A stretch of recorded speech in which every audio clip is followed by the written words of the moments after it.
Scammers are stealing billions of dollars from America's seniors, and they're ramping up their efforts. With calls, texts, or clicks, they can steal a senior's entire life savings. But we have the power to stop these criminals. AARP is fighting for bipartisan, common-sense solutions to protect older Americans' hard-earned money from scammers. Join us today. Visit action.aarp.org/fraud pledge. Paid for by AARP. Welcome to the program. No Victocrats allowed because we've got a country to save. So let's get her teed up! You want to play rock? Say hello to my little friend. What the hell's going on out here? Ooh, that's a bingo. 888-971-SAGE. 888-971-7243. I am Larry Elder. We are Salem News Channel. There is no evidence, zero, that Iran or whoever is in charge of Iran is backing down from the refusal to stop pursuing a nuclear bomb. New poll shows Trump remains as popular as ever with his base. April jobs report smashes expectations. Tennessee state lawmaker melts down, curses at a state trooper. CBS fact-checks L.A. Mayor Karen Bass on claims she made during the mayoral debate. Bass is not likely to be happy. 88%, by the way, of those who watched that debate say outsider Spencer Pratt won. Tom Steyer, billionaire candidate for California governor, calls ICE a criminal organization. A funeral was held for a Chicago cop killed by a career criminal out in the street because of cashless bail. Tom Homan reiterates the administration's goal, mass deportation. Alan Dershowitz, a Democrat for 70 years, now says he is afraid of the Democratic Party. California Governor Gavin Newsom announces a new taxpayer-funded program to give free, air quotes, diapers to newborns in California hospitals. For supporting Trump on the Iran war, on Israel and ICE, John Fetterman is under fire from the Democrat governor of his state. All of this and more. The number is 888-971-SAGE, 888-971-7243. Dissent, of course, is welcome. Mr. McConnell, we haven't heard from Mark in a while. He hasn't been taken hostage, has he? Now, they released all that stuff on UFOs. He wasn't abducted, was he? By an extraterrestrial? Is that how you pronounce it? Extraterrestrial? Terrestrial. How did I know you would know that? 888-971-SAGE is the number. Larry, you already said that. Now, why am I in a good mood? Well, April jobs report came out. Smashed expectations. Number 50. Wow, brand new job numbers giving a big victory to President Trump again. Madeline Rivera live in Washington to break down the numbers. Maddie, a lot higher than they thought. Yeah, this is a big jump, Brian, from what economists had predicted. They had anticipated a gain of about 60,000 jobs. The Labor Department now reporting the job market grew by 115,000 in April. The unemployment rate was unchanged at 4.3%. There were gains in healthcare, transportation, and retail trade. Overall, this is a sign of the labor market's resiliency despite high gas prices because of the war in Iran. The report gives the Federal Reserve some key insight ahead of their meeting next month. The Fed kept rates unchanged again last week, but that meeting showed there's a growing split among the members over how the Fed can keep talking about possible cuts, while the oil shock keeps the risk of inflation high. Some other key updates in this report. March's job numbers were revised up by 7,000 to 185,000. February's report was revised down by 23,000 to a negative 156,000. Regardless, though, Brian, I imagine the White House will be touting today's numbers. I expect they'll have a more detailed statement later on today. And because of the Virginia Supreme Court, they struck down that gerrymandering that reduced the number of seats in that state to just one, which means all these other Democrat states, California, Utah, that pursued plans to block what the Republicans did in Texas, might be under fire regarding legal pressure, which means, according to Newsweek, the Republicans could be poised to add 6 to 7 additional House seats nationwide before the November elections. And God forbid that the Iran war should conclude in some sort of favorable way. Economy better. It might be the case that this landslide the Democrats are expecting in the House may not happen at all, and it's also possible that Republicans could even retain control of the House. Wow. Now, you remember when AOC said this about billionaires, number 58? There's a certain level of wealth and accumulation that is unearned, right?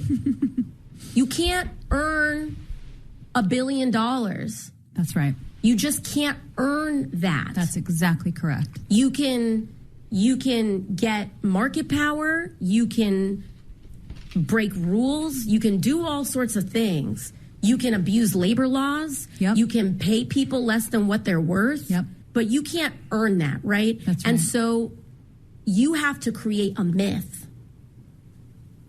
that since you didn't earn that, you have to create a myth of earning it. Keep in mind, this is a woman with a degree in economics. We played yesterday Yuri Bezmenov, the former KGB defector, who said, look, we are indoctrinating your country.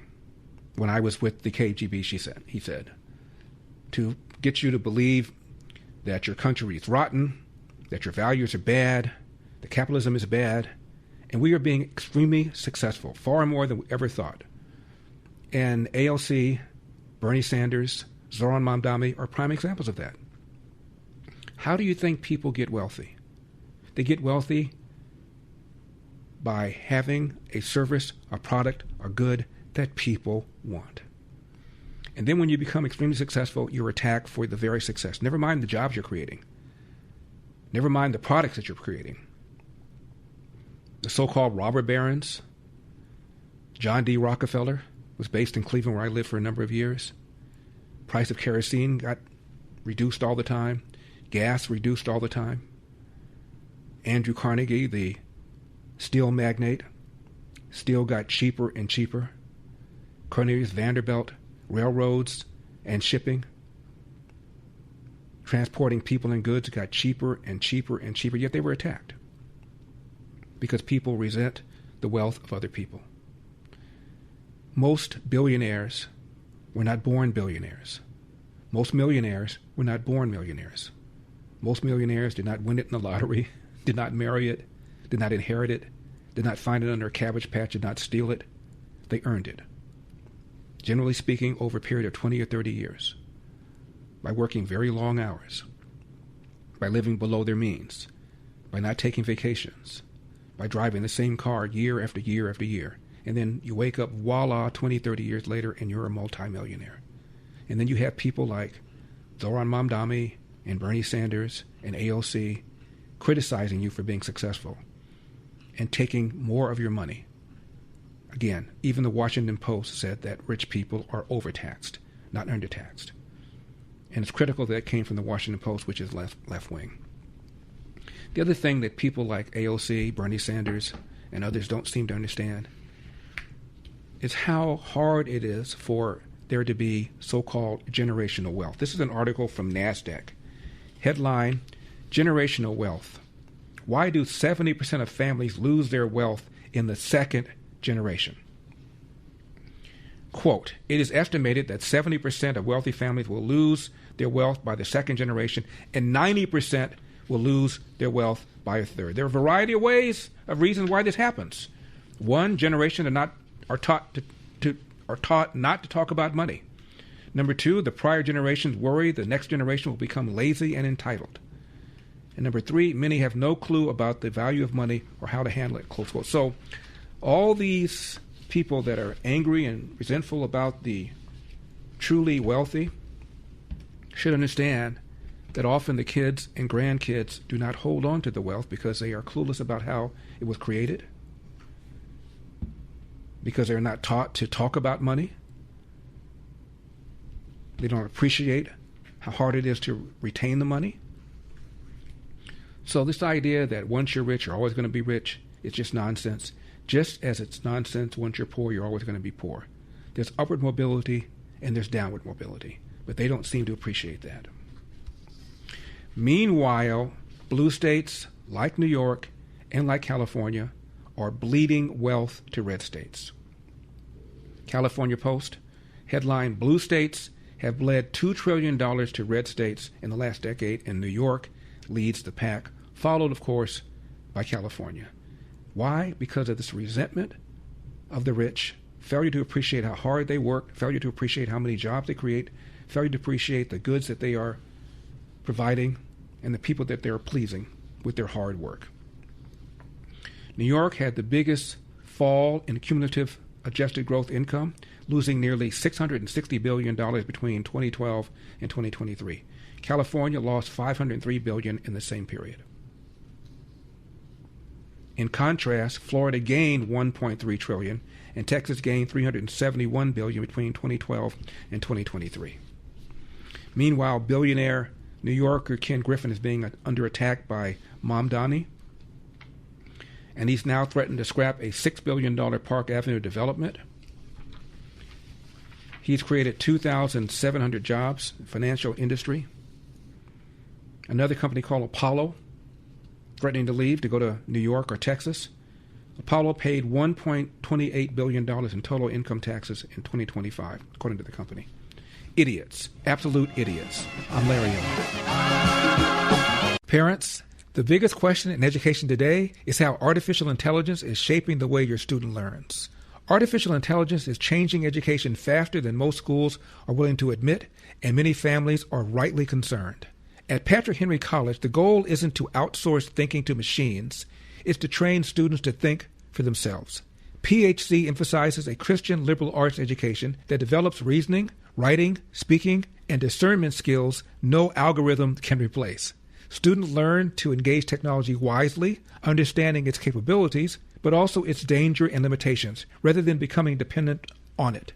In a world increasingly shaped by AI, Patrick Henry College prepares students to lead with wisdom, conviction, and moral clarity. If you want a college that prepares your child to lead in an AI-driven world without losing his or her faith and values, I encourage you to learn more about Patrick Henry College. Visit phc.edu/elder. That's phc.edu/elder. That I want all New Yorkers to succeed. That includes business owners and entrepreneurs who create good-paying jobs, who make this city the economic engine not just of our state, but frankly of our country. And that also includes Ken Griffin, who is a major employer in our city. That does not negate the fact, however, that our tax system is fundamentally broken. It rewards extreme wealth while working people are pushed to the brink. It is a status quo that is unsustainable, that is unjust. And if we want the city to be one that working people can actually afford to live in, then we need meaningful tax reform that includes the wealthiest New Yorkers paying their fair share. 888-971-SAGE, 888-971-7243. I am Larry Elder. We are Salem News Channel. This Mamdani character, and he is a character. How can somebody be this ignorant? By the way, his mother is a very successful movie producer, father a tenured professor at Columbia. They have a massive, massive spread in Uganda that they Airbnb out for a boatload of money. Yet he attacks the rich, attacks private property. He even talked about government ownership of private property.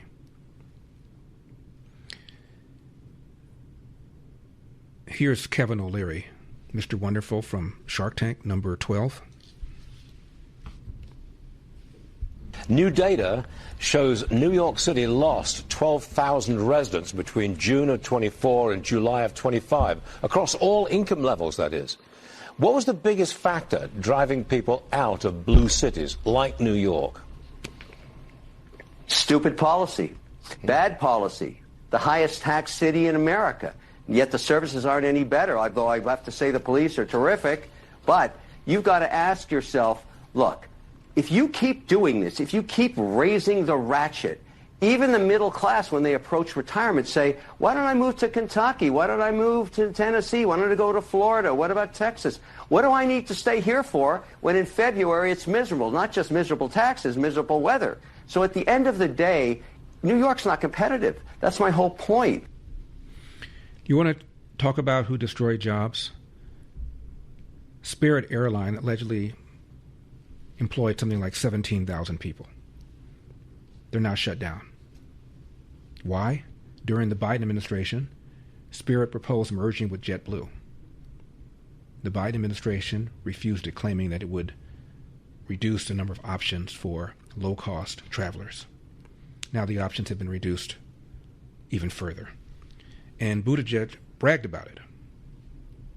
Number 5. Our department, the Department of Transportation, has generally not gotten involved in these merger cases, but that's changing today. It is so important to make sure that passengers have choices, that they have access to low fares, that they have access to competition. Normally, we wouldn't get involved in it, but this changes today, says a guy who never ran a lemonade stand. Back to Buttigieg, number 6. My constituents and American people stand for the benefit of free market competition. More flights and more options means lower prices and better service. Mr. Secretary, I am increasingly concerned by your department's actions that result in protecting 80% of market share among the 4 U.S. carriers. Do you believe that maintaining the status quo is a result of your opposition to the JetBlue-Spirit merger? Well, if we want competition, then we have to have fidelity to our watchdog role when it comes to mergers. After all, by definition, a merger means that there will be fewer competitors than there were before the merger. I could not concur with the description of this as a novel regulatory. Yes, can I just ask a quick question? You're saying that we have 4 major carriers that represent 80% of the traffic, and adding another one would stop competition? By definition, a merger doesn't add a company, it removes it. By definition, a merger also gives the other 4 a competition that they don't have presently of 80%. So our role is to make sure that there is more competition, not less, and we will only act to prevent a merger if there is a determination that a merger would harm competition. Okay, so let me ask, so in other words, we have 4 major airlines representing 80% of the traffic. And you're saying another competition would be what? Would not be competition? I'm trying to understand the math, because think of it in terms of add another carrier, national carrier. You're taking give more competition to the 4 that right now. My point is, taking 2 airlines and turning them into 1 could mean less competition. We're talking about the smaller. How can they compete with the policies you're now looking at? How will you allow them to compete in this market in which 4 right now control it? Well, part of what we're doing to support them is steps like this that police the trend. So you get the point. JetBlue, Spirit Airline wanted to merge. This man stopped the merger. This is a previous director at Credit Suisse, manager at J.P. Morgan, Republican donor finance chair. His name is Hal Lambert, number 7. Well, he did make that statement, but the merger should have been able to happen with JetBlue, and Elizabeth Warren and Biden's DOJ shut it down. Mm-hmm. And now we have 17,000 people out of work that wouldn't have been out of work had they let the merger go through. And I would argue that the 2 combined would have been much stronger and been able to handle this spike in prices. Because, let's face it, energy prices, oil went to $120 under Biden. We had average gas prices around the country over $5. And airlines didn't go out of business then. So, look, we had those same spikes under Biden. We've had the spike here under Trump. I believe it's temporary. As soon as the Iranian war is concluded, I think those prices will massively... And back to Kevin O'Leary on the Spirit Airlines shutdown, number 13. Kevin O'Leary with me this morning. All right, Kevin, do you think the government should intervene to bail out private companies like Spirit? Never. Capitalism works, America works, the economy's worked for 250 years because the winners win and the losers lose. The protein is never lost, Stuart. Think of Spirit Airlines as a dead fish. It's now drifting to the bottom of the ocean. The slugs will eat the protein and reprocess it into the environment, which is the economy.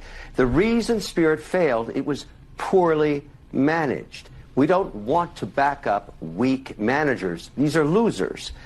And when they get to zero, which Spirit did, the good protein left in the business is taken over by the better managers, the airlines that are actually active. Those routes will be absorbed, those employees will be employed, the good ones. And so you've got this constant recreation of success. And that's really what we have to stay on now. 17,000 jobs lost because Buttigieg, Elizabeth Warren, Biden administration, none of whom have ever run any real business, said, you guys can't merge because there'll be fewer choices for consumers. Okay. Didn't have the merger. Spirit Airline is now completely gone. 17,000 jobs gone. Well done. This attack on capitalism, failure to appreciate how things work, and they're in charge. As the Soviet KGB defector said, people like that are now infused all throughout your country. They're in positions of management. They're in government. They're in entertainment. They're in tech. They're in the classroom. All spreading this nonsense that wealth can only be generated by stealing. 888-971-SAGE. I'm Larry Elder.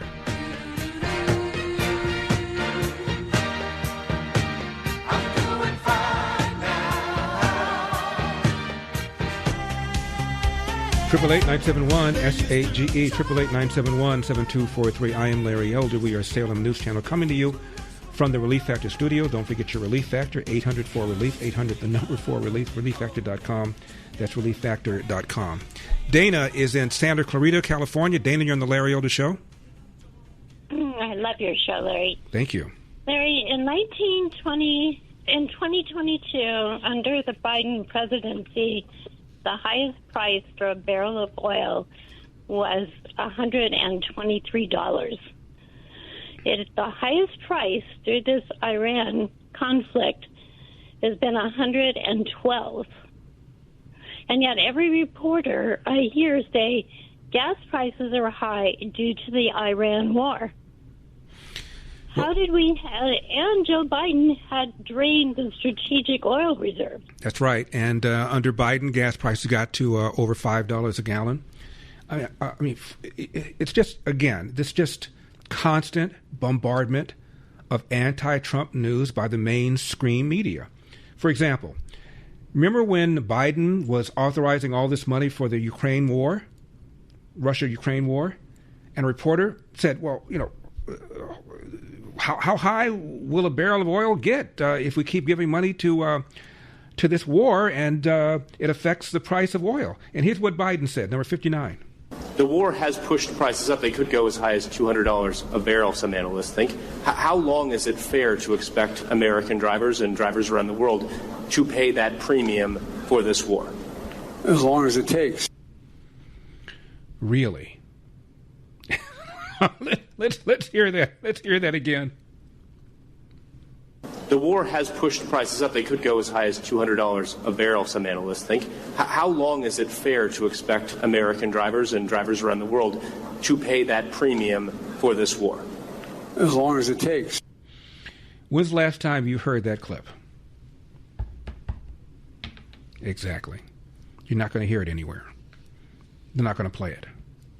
Not going to remind you. Not going to remind you of inflation getting to be 9%. Not going to remind you of the average during the Biden years, 5% per year. Incredibly, incredibly unfair. Now, there's no doubt that there are people who are struggling. But if you look at the same level of income from a Democrat family versus a Republican family, the Democrat family will complain that he or she is worse off. You don't think that their news feed, watching ABC, NBC, CBS, and even if you're not watching it, those reporters' stories will filter into the whole left-wing media ecosystem. And you're being told how bad things are. By the way, wages, new job report, show that year to year they're higher than inflation, which means people are better off. And I mentioned that the stock market recently, NASDAQ, S&P, record highs. Well, I don't have any money in the stock market, you say. Well, if you have a pension, 401k, you actually do. And if you don't, and you're a government worker, state, they're investing in the stock market, which means your pension funds are more likely to be there when you need it. So most Americans, either directly or indirectly, have money in the stock market. So when they go up, please don't give me this, well, it only benefits the rich, because it doesn't only benefit the rich. Incredibly unfair. By the way, last night I'm watching Spectrum News. It defaults to Spectrum Channel 1, which is the LA Times channel, and it's left wing. And there's a host named Amrit Singh, and I've been on his show I think once or twice. He's not unfair, but he's often ill-informed. He was interviewing a black candidate for governor named Tony Thurman, who's the public superintendent of schools, state public superintendent of schools. And he has 3 or 4% of the polls. And he said something to the effect of, I'm not sure I trust the polls because a lot of pollsters will not say exactly how they really feel. And he said, and the host then interjected, oh, you mean the Bradley effect? Meaning that voters sometimes will lie to pollsters so that pollsters don't think that they're racist. The Bradley effect is a complete and total myth. What happened during a 1982 run for governor when the mayor of LA ran for governor and the polls predicted he was going to win, he lost by 1%. They said, well, Bradley effect. People were lying to the pollsters. I'll explain this on the other end. Don't go away. Declare your independence from pain. For 250 years, Americans have believed in one powerful idea, that we were meant to live free to work hard, free to move, free to enjoy life without being held back. But if everyday aches and pains are slowing you down, it might be time to declare your independence from pain. I've told you about my golfing buddy Tom, avid golfer out there almost every day. Said he couldn't do that because of shoulder and back pain if it weren't for Relief Factor. Relief Factor is a 100% drug-free, research-based formula designed to help your body fight inflammation, one of the root causes of pain. It's not a quick fix or a temporary mask. It works from the inside out, at the source. Relief Factor was created so people could get back to living life on their terms, walking, working, exercising, and enjoying the moments that matter. Try Relief Factor today for $19.95. ReliefFactor.com, ReliefFactor.com. 800-4-RELIEF, 800 the number 4-RELIEF.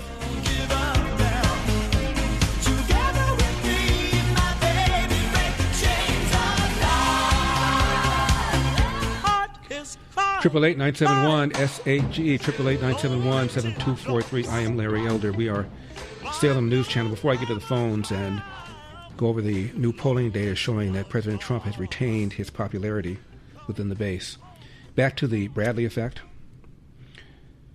So in 1982, the mayor of L.A., who was black, ran for governor. He actually ran twice. This is the first time he ran. And, by the way, the mayor of L.A., Tom Bradley, was so popular, he was elected 4 times. There's now term limits, but he was elected 4 times. Decided to run for governor, 82. And the polls right before the vote showed he was likely going to win. He ended up losing by 1%. And then people began talking about something called the Bradley effect, meaning the people that responded to pollsters when asked who you're going to vote for lied. They said they were going to vote for Bradley, when in fact they weren't going to vote for Bradley because they were afraid the pollsters would accuse them of being racist. So they would be asked by pollsters who you're going to vote for, and they would say, I'm going to vote for Bradley, and in fact not vote for Bradley. Thus the Bradley effect, showing the racism in the hearts and minds of voters who refuse to acknowledge it. Problem with it is a complete and total horse bleep. There are 2 major reasons why the pollsters were wrong. The first is this was the first time we really used absentee ballots, and they weren't included in the group of likely voters. And the second thing is there was a ballot measure for gun control to restrict access to guns. Bradley was in favor of it, and a lot of people in California, particularly in the middle of the state, hated it. And these were first-time voters who came out to vote against this measure, and they also voted against Bradley, not because of race, but because of he's a Democrat. So the pool of likely voters was misunderstood by the pollsters. So there's no Bradley effect. The only effect is the pollster screwed up. How do I know this? Let's take a left-wing source. As you guys know, I always like to use left-wing sources whenever I can. This is from the Los Angeles Times, November 2008. The whole article was about whether or not there's a Bradley effect having to do with Barack Obama. Barack Obama was predicted to win, but maybe there's a Bradley effect. Maybe people are lying to pollsters, saying they're going to vote for Obama, when in fact they're not going to vote for him because they don't want anybody to think they're racist. Headline, The Bradley Effect Myth, Los Angeles Times. First paragraph. Much has been said and written in recent weeks about the so-called Bradley effect, the supposed phenomenon of white voters who secretly harbor racist animosity towards black candidates, but who are too embarrassed to admit it to pollsters, and thus lie about whom they intend to support. The effect is said to have lulled the then L.A. Mayor Tom Bradley into complacency in his 1982 run for governor of California, and to have produced misleading poll results that suggested Bradley would win. Instead, he lost by 1 percentage point, about 100,000 votes. Second paragraph. Again, L.A. Times. There's no doubt that racism lingers in American politics, but much more has been made of the Bradley effect than is justified. Take it from us, we were here the night it was born. In fact, the lessons of the Bradley campaign have far less to do with the viability of black candidates than they do with the limits of polling. Before I go to the next paragraph, I want to mention something about that paragraph. Quote, there's no doubt racism lingers in American politics. Well, here's the deal. Obama got more votes because he's black than he lost because he's black. And Obama got a higher percentage of the white vote than John Kerry did 4 years earlier. Okay? Can we knock this off? Third paragraph. In that campaign, Bradley supporters begged gun control advocates not to place a restrictive gun measure on the same ballot, but their pleadings were ignored. The gun measure drew large numbers of first-time voters, many from the interior of the state, who went to the polls to protect their guns, and while there, rejected Bradley as well. Because they were novice voters, they were underrepresented in pre-election polls that highlighted likely voters. Next paragraph. The election was also the first one in California to feature large absentee vote, commonplace today but relatively novel then. With so many ballots mailed in, particularly from conservative areas, the exit polls did not pick this up, and the results, therefore, were skewed when pollsters asked people about voting. That's what happened.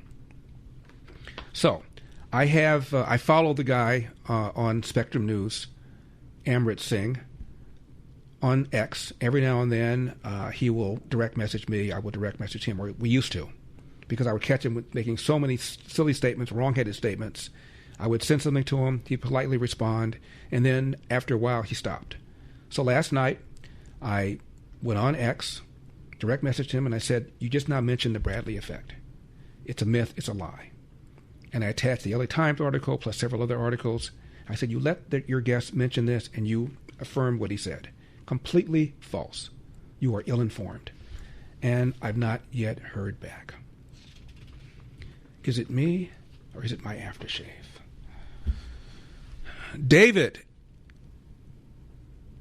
is in Stockton. San Bernardino. David, you're on the Larry Elder Show. Thank you for calling. Thank you so much, Larry. Those clips were absolutely brilliant and wonderful. My point that I wanted to let you know what you said, but we never hear from it. Why not have the president, who is always in front of the media, come out and say, as he goes somewhere, or if he has that round table, whatever, everyone's talking about the price of gas and all this oil being high.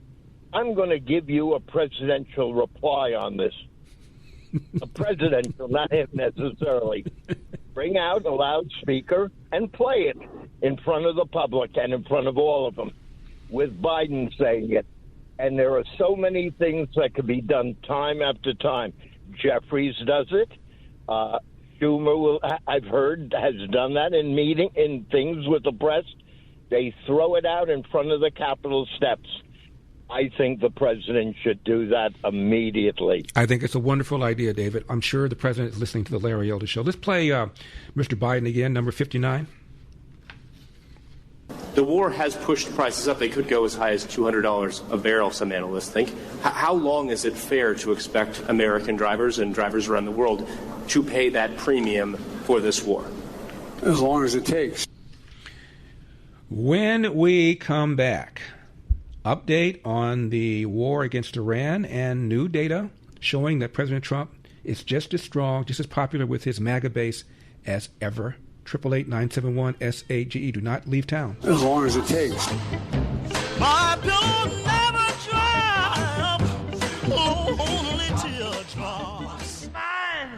888-971-SAGE. 888-971-7243. I am Larry Elder. We are Salem News Channel. There's no evidence that Iran or whoever is in charge of Iran is backing down from the refusal to pursue a nuke. We'll talk about that. New poll shows Trump remains as popular as ever with his base. A Tennessee state lawmaker melts down, curses at a state trooper. Starts speaking ghetto. Sort of like Jasmine Crockett. He didn't speak that way always. Maybe it's the water. L.A. Mayor Karen Bass was fact-checked by CBS on claims she made during the debate. She will not like what CBS says. 88% of those who watched that debate feel that the outsider Spencer Pratt won that debate. Also, Tom Steyer, billionaire candidate for governor of California, calls ICE a criminal organization. All of this and more, 888-971-SAGE. Leonard is in Long Island, New York. Leonard, you're on the Larry Elder Show. Larry. Yes, sir. How you doing? I'm well. I know time is short, but the audience needs to know who Jim Crow is. Is he fictional or is he an actual person? They need to know the history of Jim Crow. Okay. Jim Crow. I'm sorry, go ahead. Is Jim Crow a Democrat or a Republican?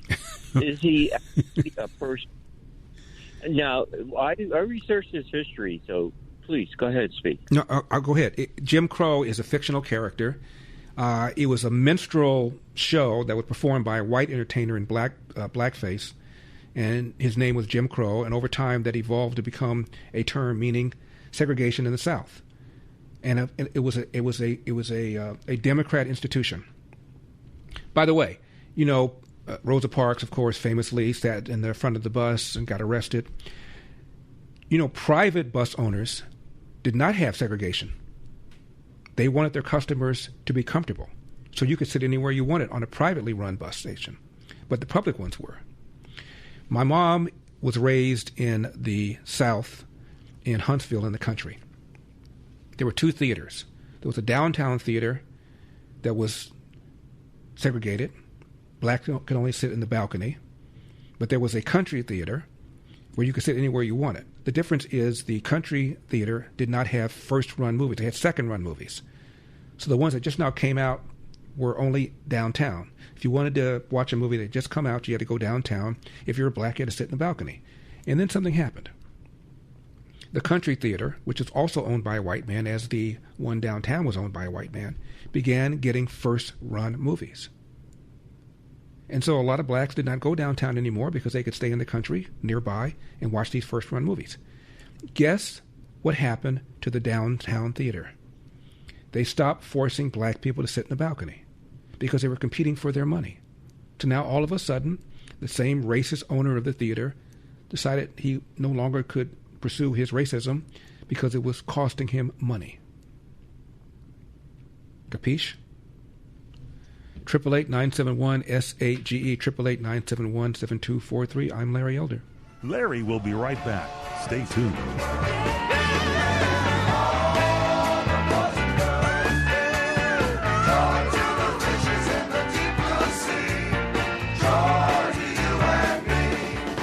So let's get her teed up! You want to play rock? Say hello to my little friend! What the hell's going on out here? Ooh, that's a bingo!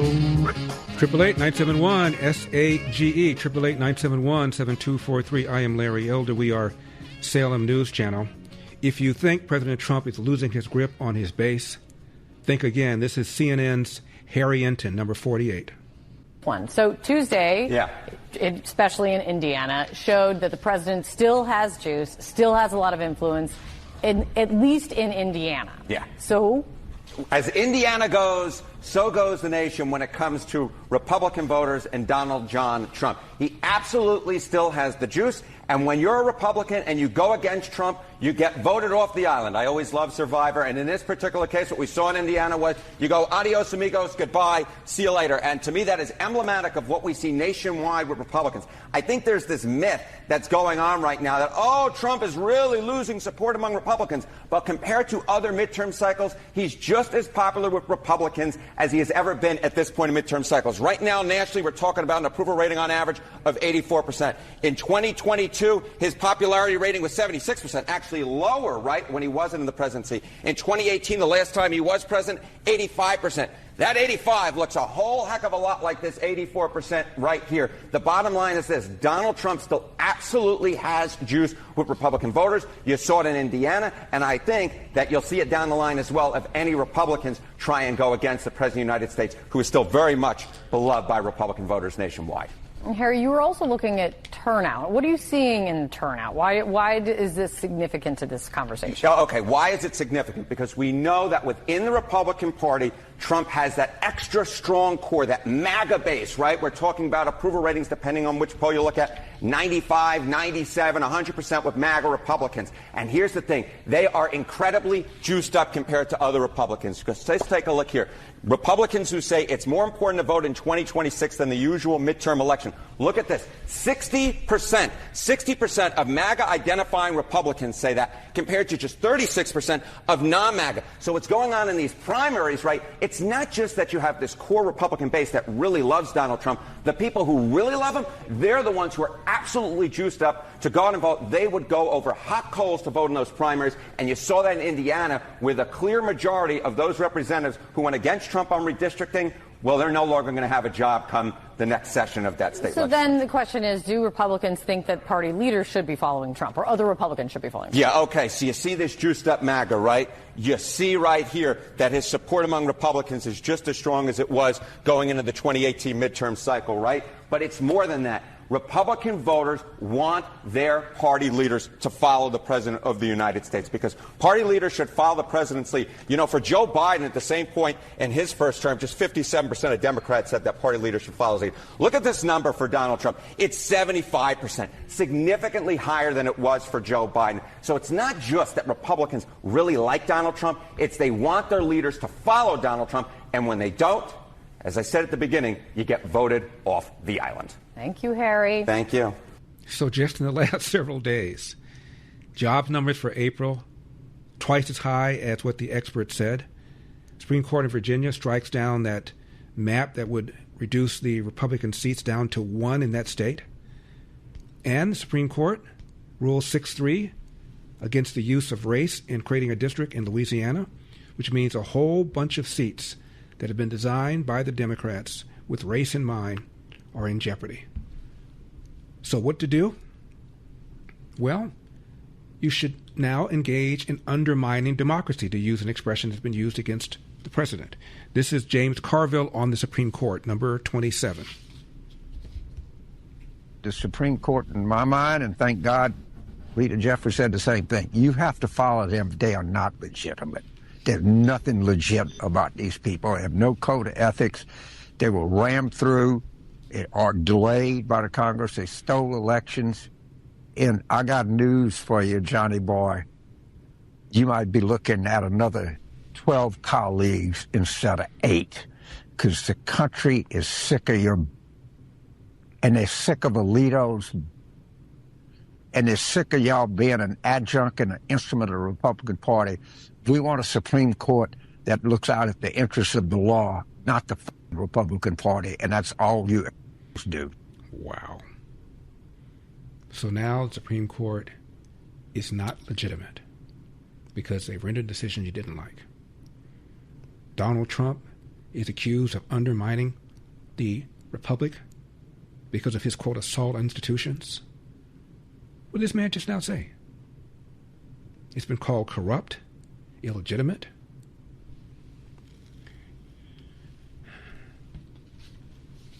Pull out the authoritarian card. This is Stacey Abrams, who ran for governor in Georgia and claimed that she lost because of voter suppression, and then denied that she claimed she lost because of voter suppression, because Donald Trump was accused of denying elections when she's been denying elections, so she wanted to say, no, I didn't deny elections, even though she did deny elections. Here's what she says about Republican states, number 38.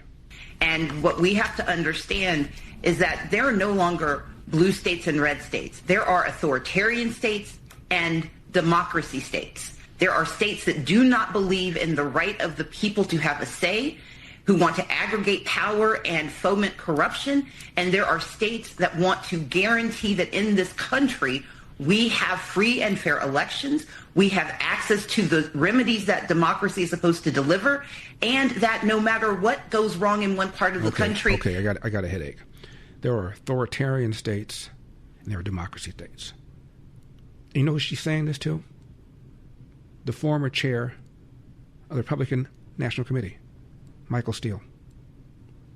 They're on BS Now. He's just standing there nodding his head. No, they're just authoritarian states and they're democracy states. And he just sits there. Doesn't say a word. Of course, he wouldn't have that job if he was going to say a word. Now, Jen Psaki is talking about the 2028 primary for president. You're not going to believe what she said, number 47. But what is exciting about it is that you, the people out there, get to choose. There is no, thank God, dark room in Washington where people sit around and they decide here's who the nominee is going to be. Typically, that's not how it happens. It's not how democracy works. There's going to be a whole process, and maybe 30 people run for president. And the thing with Barack Obama is he wants to leave. They just installed Kamala Harris as their nominee in 2024 and threw poor old Joe Biden out of the window. Kamala Harris did not win a single primary, didn't have to go through this primary process. Let me tell you something. The thing is that people are going to decide who the nominee is. There's no dark room. Yes, there was. Let's hear that again. 47. But what is exciting about it is that you, the people out there, get to choose. There is no, thank God, dark room in Washington where people sit around and they decide here's who the nominee is going to be. Typically, that's not how it happens. It's not how democracy works. There's going to be a whole process, and maybe 30 people run for president. And the thing with Barack Obama is he wants to leave. How can you say that with a straight face after you just installed Kamala Harris? How can you do that? She just did. Goes on BS Now. The good thing is that, you know, there's no dark room. It's an open competition. You just put somebody in who, by the way, ran for president. Kamala Harris did. Dropped out before her first primary because she wasn't getting any money. Biden makes her his VP because she's a black female. She runs. She loses all 7 swing states. Blew through how much money she blew through? Well over $1 billion. And thinks she's going to run again. And Jen Psaki, former press secretary during the Biden administration, circle back. The good thing is that, you know, it's an open thing. There's no dark room. There was a dark room. Biden was thrown out kicking and screaming. And you guys did that. Well, there's no open primary. Really? Meanwhile, the ladies on The View say Trump is engaged in generational destruction. What? Number 28. Somebody needs to tell Marco Rubio that there is generational destruction going on here as well. Yeah. I mean, people...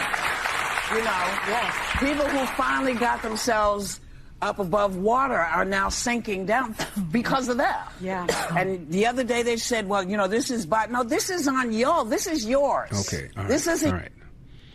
People should tell Marco Rubio there's generational destruction going on here. Jobs report twice as good as people thought. Stock market record highs.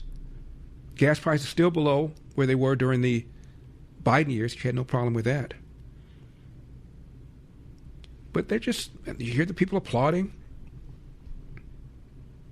This is what this man, Donald Trump, has been enduring now for over 10, 11 years. 888-971-SAGE. Your calls when I come back. I'm Larry Elder. 888-971-SAGE, 888-971-7243. I am Larry Elder. We are Salem News Channel. Barney Frank is dying. He is the first openly gay person to serve in the House of Representatives, a Democrat from Massachusetts. And he said the Democratic Party is losing the plot. They're beholden to the hard left, he says. Unless they get back towards the center, it could cost us the midterms. This is what Barney Frank said. You can't get more left-wing than Barney Frank. He's got bona fides. But this is where this party is. Listen to AOC, number 41. First, I want to say, in a lot of ways, we're all kind of Bernie's successor.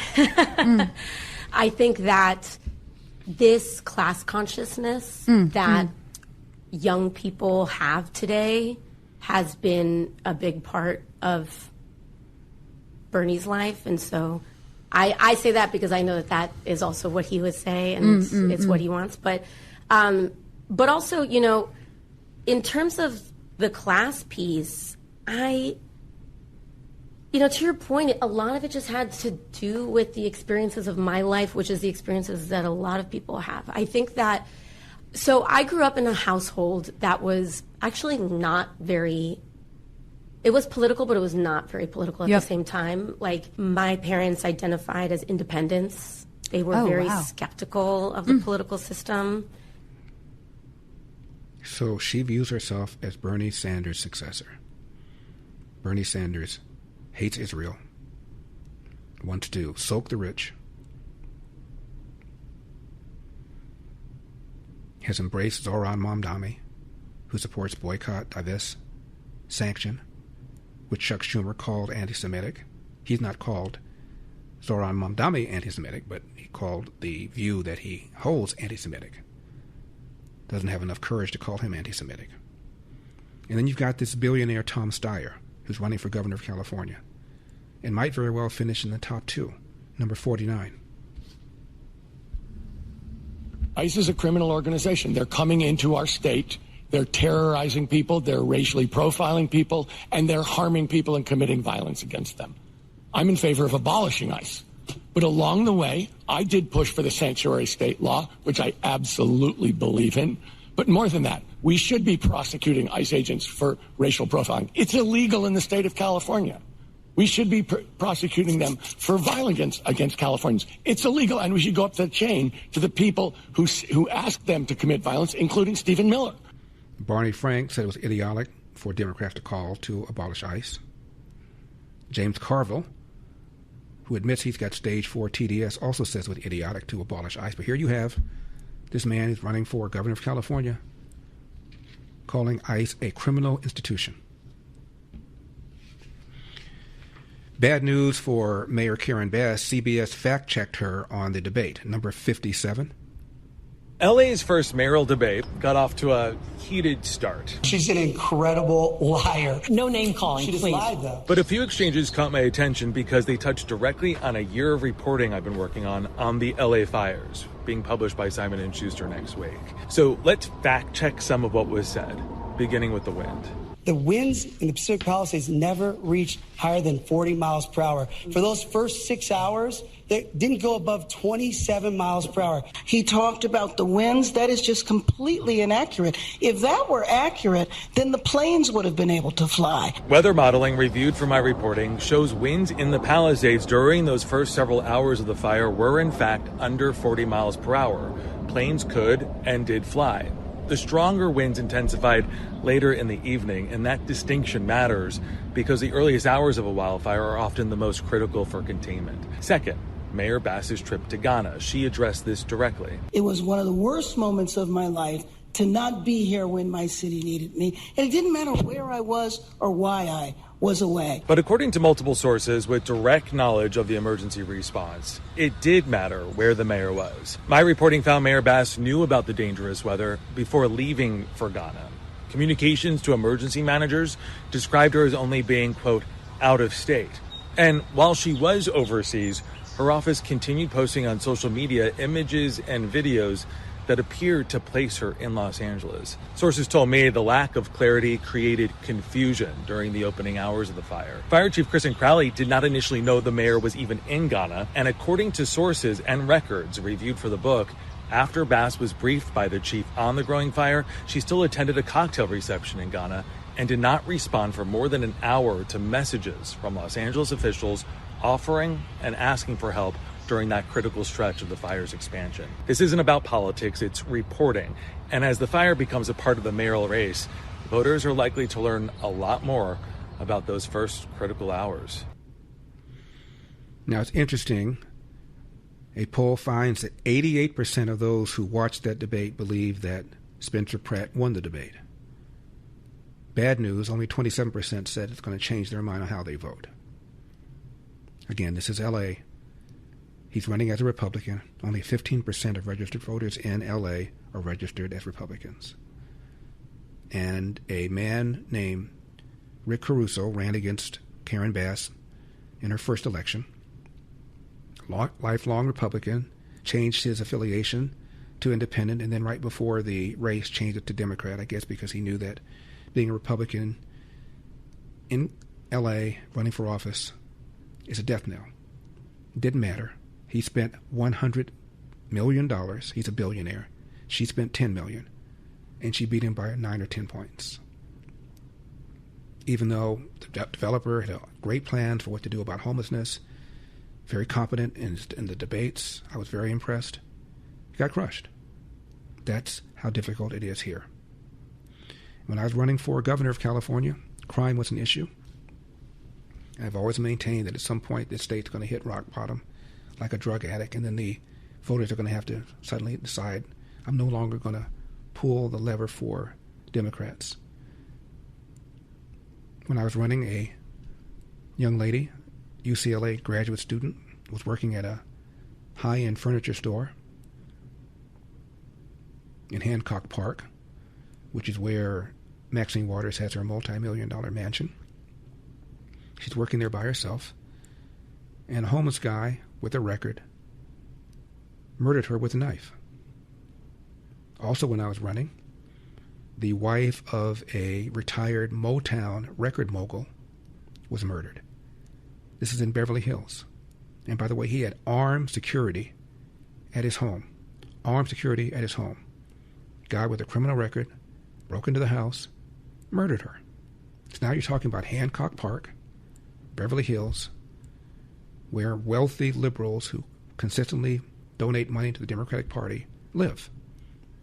And I thought maybe, just maybe, this might cause some of these people to rethink their vote and rethink where they're putting their money. But it didn't matter. I don't know what it's going to take. All I know is when you have people like Barney Frank saying, hey, we've gone too crazy. Biological men competing against women, gender reassignment surgery for minors, abolishing ICE. This is nuts. But that is where that party is. 888-971-SAGE. We're going to talk about why Alan Dershowitz is no longer a Democrat. Don't go away.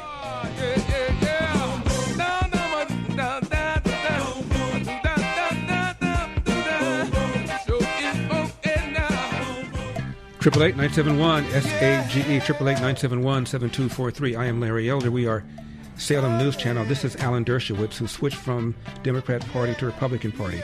Number 45. Nominate her again. So, I feel like I'm in 1932 Berlin at the standing up against what was going on. Not 1938. I'm not saying 1938, but in 1932, before the election of Hitler as chancellor, the universities were turning against Jews. If there was Israel, they'd have been turning against Israel. And I feel I'm one of the few people who am standing up against my old party. Look, I became a Democrat when I was 14 years old. I used to go with a loudspeaker and campaign for a guy named Philip Schuppler, who was running for assembly on the Democratic ticket. So I've been a Democrat for 70 years. I now am strongly opposed to that party. I want them defeated in every single election. Wow. As you know, the only Democrat in the Senate or in the House that is supporting Trump on Iran, that is backing Israel, that is opposing the idea to abolish ICE is John Fetterman. He is now under attack by the Democrat governor of Pennsylvania, Josh Shapiro. He told CNN's Jake Tapper, and I'm quoting him, "Look, I don't know what Senator Fetterman is going to do. I know that Pennsylvanians voted for a Democrat to represent them in the United States Senate. So I think he needs to honor that and continue with his service to Pennsylvania and hopefully get back to what he was elected to do and reflect the will of the people," close quote. Fetterman voted against the Big Beautiful Bill, which is Trump's signature achievement in the legislature. Fetterman votes with his party something like 74% of the time. He parts company with them over Israel, over the idea that ICE should be abolished, and over the Iran war. And therefore, according to John Fetterman, he's a traitor. He's a sellout. He needs to get back to what the people of Pennsylvania voted for him to do. Trump carried Pennsylvania. It's one of the 7 swing states that Trump carried. But somehow John Fetterman is giving the forefinger to his voters, according to the governor of Pennsylvania, Josh Shapiro, who, by the way, might very well have been Joe Biden's running mate had he not been Jewish. That's the problem with the party, and it's one of the reasons that Dershowitz had left it. Before I go into the phones, this is what Barack Obama told Steve Colbert, number 31. Now that you're no longer in office, what powers do you believe the president should not have? Well, there are a couple that I followed even though they weren't law. And I want us, we're going to have to do some work to return to this basic norm, and we probably now have to codify it. The White House shouldn't be able to direct the Attorney General to go around prosecuting whoever the president wants prosecuted. Right, because technically it's under the executive branch, technically but the norm is that it's independent. The idea is that the Attorney General is the people's lawyer. It's not the president's consigliere. Right, even when it's Bobby Kennedy. It's Bobby Kennedy. Okay. Eric Holder was on a radio show hosted by a guy named Tom Joyner. This is April 2013. And he was asked, is he going to leave office? And Eric Holder said this, quote, "I'm still enjoying what I'm doing. There's still work to be done. I'm still the president's wingman, so I'm still there with my boy. We'll see." Close quote. I'm still the president's wingman. Could I hear Obama again, please, number 31? Now that you're no longer in office, what powers do you believe the president should not have? Well, there are a couple that I followed even though they weren't law. And I want us, we're going to have to do some work to return to this basic norm, and we probably now have to codify it. The White House shouldn't be able to direct the Attorney General to go around prosecuting whoever the president wants prosecuted. Right, because technically it's under the executive branch, technically but the norm is that it's independent. The idea is that the Attorney General is the people's lawyer. It's not the president's consigliere. Right, even when it's Bobby Kennedy. It's Bobby Kennedy. I'm still enjoying what I'm doing. There's still work to be done, said Eric Holder. I'm still the president's wingman, so I'm there with my boy. End of quote. And when Steve Colbert mentioned Jack Kennedy and Bobby Kennedy, President and Attorney General, Obama just laughed and didn't respond. There was no response. Phony hypocrite. 888-971-SHGE. Your calls when I come back. I'm Larry Elder. I saw my girl walking down on the avenue, and she said, "Hey, come here, I want to talk to you." Oh, yeah. 888-971-SHGE, 888-971-7243. I am Larry Elder. We are Salem News Channel. Eduardo is in Tampa, Florida. Eduardo, you're on the Larry Elder Show. Thank you so much for calling.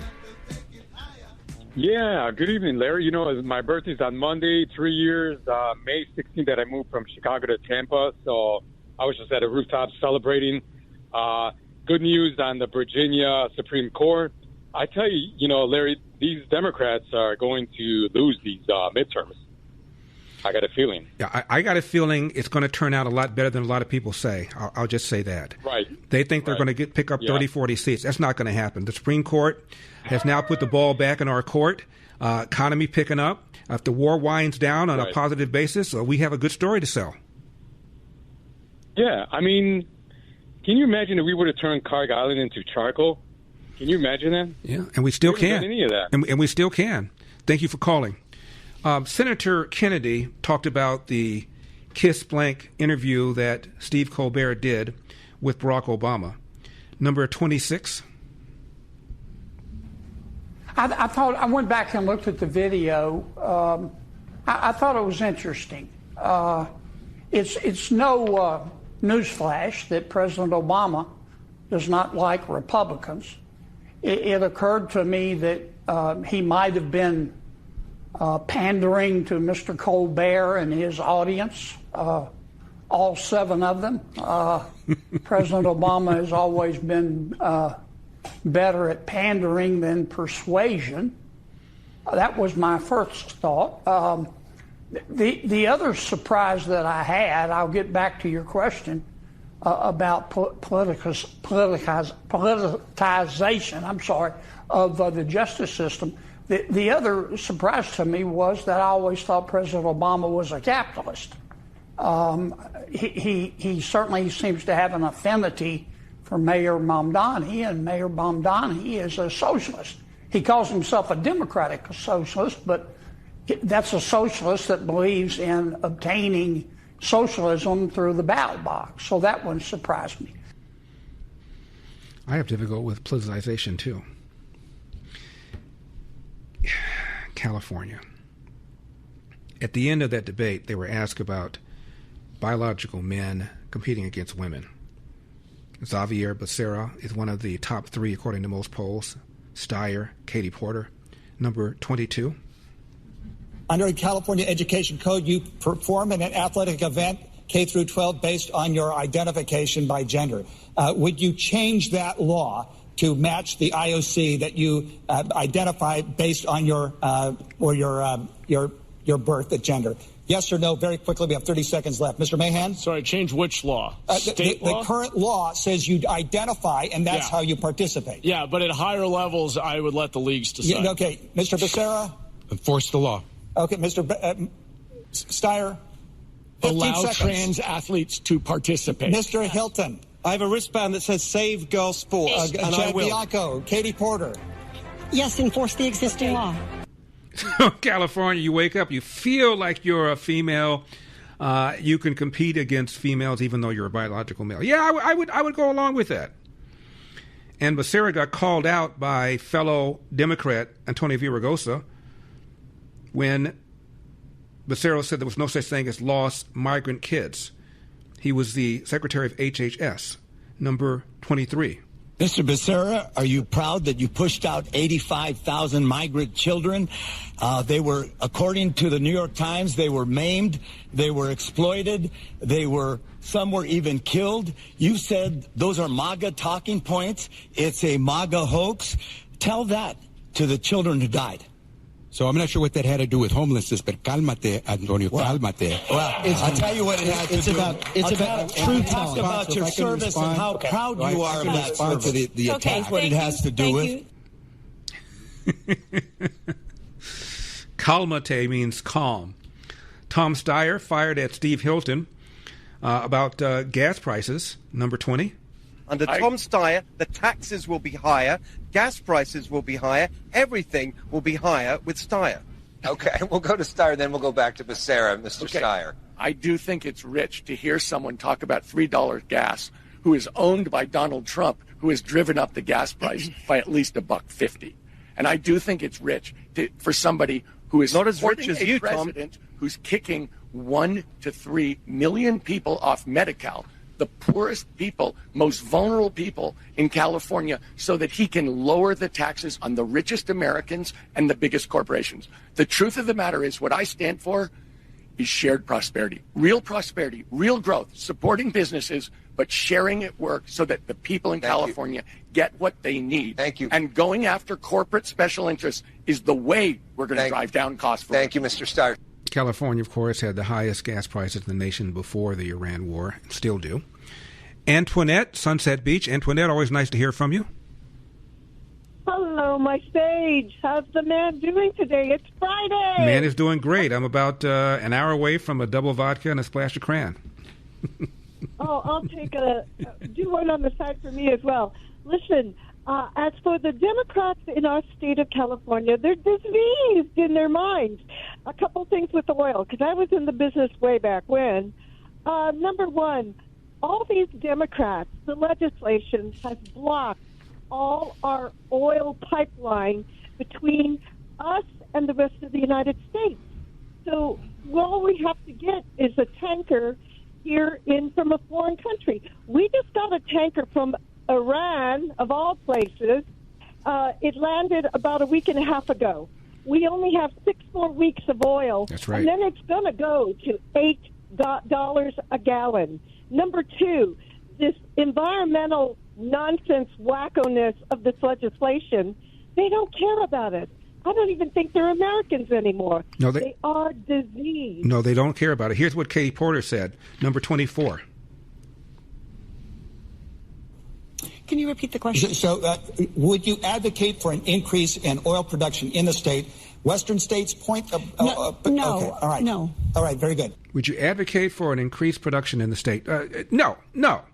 888-971-SAG. Electric Avenue, and then we'll take it higher. Oh, out in the street. 888-971-SAGE. 888-971-SAGE. Tennessee State lawmaker melts down. This is the guy that uses the ghetto accent when he was cursing at a state trooper. Called the state trooper, by the way, boy. Very different accent than the one he used to have a few years ago. We're going to talk about that. California Governor Gavin Newsom has announced a new taxpayer-funded program to give free diapers to newborn in California hospitals. We're also going to talk about the Iran war and the latest developments. All of that and more. 888-971-SAGE. 888-971-7243. Derek is in Cleveland, Ohio. Derek, you're on the Larry Otis Show. Thank you for calling. Larry, thanks for taking my call. So what I'm calling about, it ties into everything that you've been discussing, and even what you played last night about revolutionary groups here in the United States. So there was actually another assassination attempt. It was on Gerald Ford in 1975.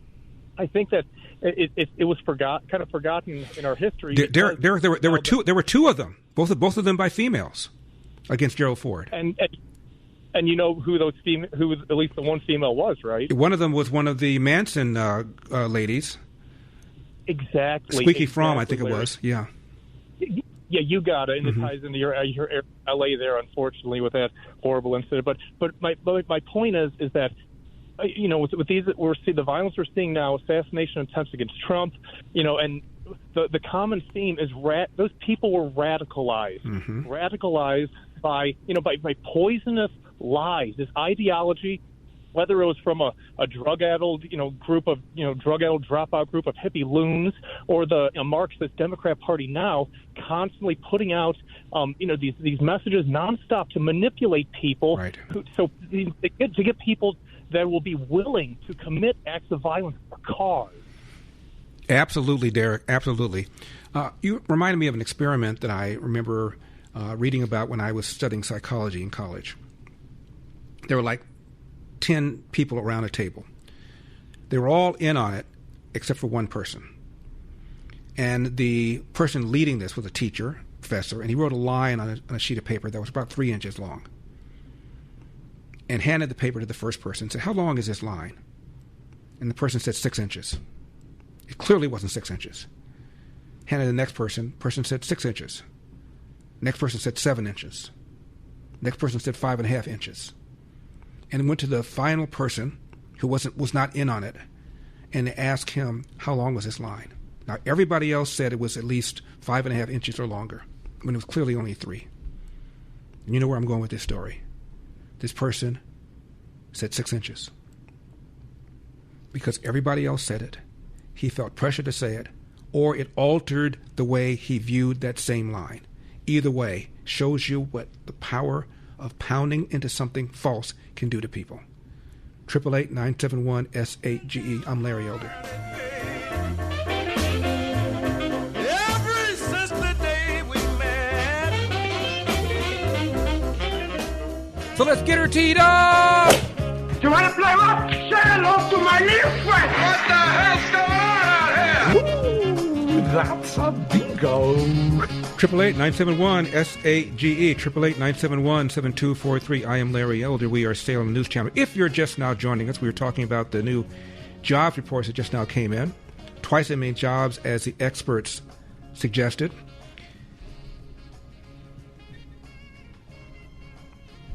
Salary income has exceeded inflation.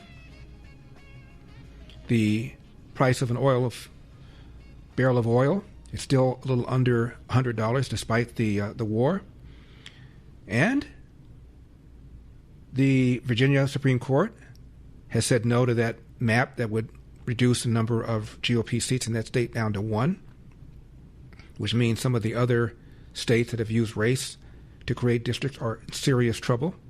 Republicans could pick up 7 or 8 between now and the midterms, maybe even more after the midterms when other states now create districts without using race. So Republicans could pick up several more House seats down the road. This is Republican House Whip Tom Emmer from Minnesota, number 29. All of these polls that try to suggest that Donald Trump's influence is waning are completely false. Donald Trump has never been stronger, especially with the Republican base. And you saw it last night in Indiana. He's become more than Donald Trump. He is an icon of the ages. And when he speaks, people listen. And I know the left doesn't like to hear that, Stuart, but it's fact. And you saw it last night on display in Indiana. And speaking of the left, this is CNN's Harry Enton, number 48. So Tuesday, especially in Indiana, showed that the president still has juice, still has a lot of influence, at least in Indiana. Yeah. So as Indiana goes, so goes the nation when it comes to Republican voters and Donald John Trump. He absolutely still has the juice. And when you're a Republican and you go against Trump, you get voted off the island. I always love Survivor. And in this particular case, what we saw in Indiana was you go, adios, amigos, goodbye, see you later. And to me, that is emblematic of what we see nationwide with Republicans. I think there's this myth that's going on right now that, oh, Trump is really losing support among Republicans. But compared to other midterm cycles, he's just as popular with Republicans as he has ever been at this point in midterm cycles. Right now, nationally, we're talking about an approval rating on average of 84%. In 2022, his popularity rating was 76%, actually lower, right, when he wasn't in the presidency. In 2018, the last time he was president, 85%. That 85 looks a whole heck of a lot like this 84% right here. The bottom line is this. Donald Trump still absolutely has juice with Republican voters. You saw it in Indiana, and I think that you'll see it down the line as well if any Republicans try and go against the President of the United States, who is still very much beloved by Republican voters nationwide. Harry, you were also looking at turnout. What are you seeing in turnout? Why is this significant to this conversation? Okay, why is it significant? Because we know that within the Republican Party, Trump has that extra strong core, that MAGA base, right? We're talking about approval ratings, depending on which poll you look at, 95, 97, 100% with MAGA Republicans. And here's the thing. They are incredibly juiced up compared to other Republicans. Because let's take a look here. Republicans who say it's more important to vote in 2026 than the usual midterm election. Look at this. 60% of MAGA identifying Republicans say that, compared to just 36% of non-MAGA. So what's going on in these primaries, right? It's not just that you have this core Republican base that really loves Donald Trump. The people who really love him, they're the ones who are absolutely juiced up to go out and vote. They would go over hot coals to vote in those primaries. And you saw that in Indiana, with a clear majority of those representatives who went against Trump on redistricting. Well, they're no longer going to have a job come the next session of that state. So then the question is, do Republicans think that party leaders should be following Trump, or other Republicans should be following Trump? Yeah, okay. So you see this juiced up MAGA, right? You see right here that his support among Republicans is just as strong as it was going into the 2018 midterm cycle, right? But it's more than that. Republican voters want their party leaders to follow the President of the United States, because party leaders should follow the President's lead. You know, for Joe Biden, at the same point in his first term, just 57% of Democrats said that party leaders should follow his lead. Look at this number for Donald Trump. It's 75%, significantly higher than it was for Joe Biden. So it's not just that Republicans really like Donald Trump, it's they want their leaders to follow Donald Trump, and when they don't, as I said at the beginning, you get voted off the island. Thank you, Harry. Thank you. She didn't seem pleased, did she? Thank you, Harry. Speaking of Democrats, a group called the Citizens Budget Commission says that the free bus service that Zoran Mamdani is going to saddle taxpayers with will cost more than $900 million a year in new costs for New York taxpayers. $900 million a year. Meanwhile, in the Golden State, Gavin Newsom has announced a new taxpayer-funded program, free diapers. $12.4 million funneled through a company called Baby to Baby. It's taking the money through a so-called nonprofit that has overhead, whose CEO made $250,000 in 2024 to provide free, air quotes, service available in certain locations. Rather than lowering taxes, keep the taxes high, and then give a free, close quote, diapers to certain people in hospitals through a nonprofit whose CEO makes $250,000. Number 56. I was so inspired when I was reading about these two remarkable people you see behind me, Kelly and Nora, and all these exciting things they were doing in Southern California, not just within the region, but in our state, to create a state of mind and a quality imagination about a new pathway, a new approach to the issue of affordability and diapers. I'd been reading about them, hearing about them, but I didn't have a chance to meet them until, as Nora referenced just a moment ago, Nora and Kelly came up to our office because they were the force behind California's efforts and a bill that I had the privilege of signing to, as they said, cut taxes on the cost of diapers, eliminating the sales tax. And it was wonderful to hear that we were one of the first states to do that and how other states follow. We are not imitating. We're a model to others. That's how the relationship with Baby to Baby started. But then the conversation continued. What more could we be doing? What more should we be doing in this space? It's nice to eliminate the sales tax, but we're not eliminating the overall cost burden. And that's when these conversations started to gel. And that's where the process began to unfold. Assemblywoman Ortega and others in the legislature. And we were able to get an appropriation in a year or so ago, went through a competitive bidding process. And here we are making this announcement. 40 million diapers, as many diapers will be distributed this year as Californians. We'll get to 80 million next year. The goal ultimately is 160 million, but we'll start 25% of the need, get up to 50% of the need next year with the indulgence of the legislature. I've put $12.5 billion into the budget in January that they hopefully will approve to allow us to get to the next phase. Eventually, we'll look to do direct-to-consumer. We'll look at birthing centers. We'll look at other opportunities, not just, as was stated, the hospitals, but thank you to our hospital partners that we'll be announcing shortly. We've already in contact with about 65, 70 or so hospitals that are focused, as was stated, in low-income and high-need communities, high Medi-Cal populations. So we're going to go where the need is greatest first, and we'll start with 400 diapers. Again, gratitude, praise to Baby and our partners and partners in the legislature, and pride for being here today to try to jumpstart a different kind of conversation. Never have so many words been used to say we're taking money out of your pocket and giving it to somebody else, because there's no such thing as free diapers. Cameras in the capital of Tennessee captured a moment between State Rep Justin Pierson and state troopers who were detaining his brother moments after lawmakers passed a new map that split the brother city into 3 districts.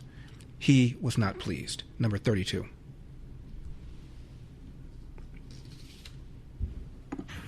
Caught on camera, choice words from State Representative Justin J. Pierson as THP troopers at the Capitol tried to detain his brother. Hey, guys,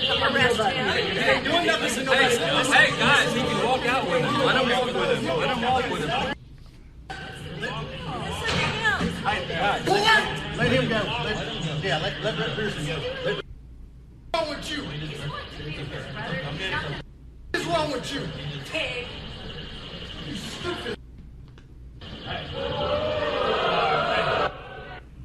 So this is Facebook Live video from Representative Justin Pierson, who says troopers kicked his brother out of the House chamber, then took him away in a van to be booked. Tennessee Highway Patrol is seen escorting Keyshawn Pierson out after What's wrong with he was you? asked. What's wrong with you? He didn't always speak that way. We'll talk about that later on this hour. Stick around, 888-971-SAGE. 888-971-SAGE, 888-971-7243. I am Larry Elder. We are Salem News Channel. I'll get back to the war against Iran in just a moment. But my guest has a very lengthy rap sheet. He's the newest addition to the Salem News Channel family.